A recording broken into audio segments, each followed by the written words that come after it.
एक शाम राजा अकबर अपने प्रिय बीरबल के साथ अपने शाही बगीचे की सैर के लिए निकले। वह बगीचा बहुत ही शानदार था। चारों ओर हरियाली ही हरियाली थी और फूलों की भीनी भीनी खुशबू वातावरण को और भी खूबसूरत बना रही थी। ऐसे में राजा को जाने क्या सूझा कि उन्होंने बीरबल से कहा, बीरबल, हमारा मन है कि इस हरे भरे बगीचे में हम हरे घोड़े में बैठकर घूमें। इसलिए मैं तुम्हें आदेश देता हूं कि तुम 7 दिनों के अंदर हमारे लिए एक हरे घोड़े का इंतजाम करो। वहीं अगर तुम इस आदेश को पूरा करने में असफल रहते हो तो तुम कभी भी मुझे अपनी शक्ल न दिखाना। इस बात से राजा व बीरबल दोनों वाकिफ थे कि आज तक दुनिया में हरे रंग का घोड़ा नहीं हुआ है। फिर भी राजा चाहते थे कि बीरबल किसी बात में अपनी हार स्वीकार करे। इसी कारण उन्होंने बीरबल को ऐसा आदेश दिया। मगर बीरबल भी बहुत चालाक थे। वो भली भांति जानते थे कि राजा उनसे क्या चाहते हैं। इसलिए वो भी घोड़ा ढूंढने का बहाना बनाकर 7 दिनों तक इधर उधर घूमते रहे।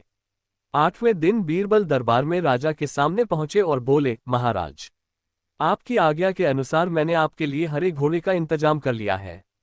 मगर उसके मालिक की 2 शर्तें हैं। राजा ने उत्सुकता से दोनों शर्तों के बारे में पूछा। तब बीरबल ने जवाब दिया, पहली शर्त यह है कि उस हरे घोड़े को लाने के लिए आपको स्वयं जाना होगा। राजा इस शर्त के लिए तैयार हो गए। फिर उन्होंने दूसरी शर्त के बारे में पूछा। तब बीरबल ने कहा, घोड़े के मालिक की दूसरी शर्त यह है कि आपको घोड़ा लेने जाने के लिए सप्ताह के 7 दिन के अलावा कोई और दिन चुनना होगा। ये सुन राजा हैरानी से बीरबल की ओर देखने लगे।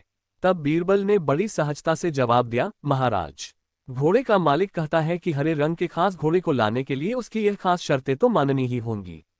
राजा अकबर बीरबल की यह चतुराई भरी बात सुनकर खुश हो गए और मान गए कि बीरबल से उसकी हार मनवाना वाकई में बहुत मुश्किल काम है। कहानी से सीख।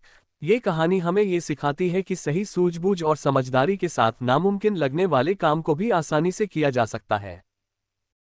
कहानी अच्छी लगी हो तो हमारे चैनल को सब्सक्राइब करें एंड लाइक करें।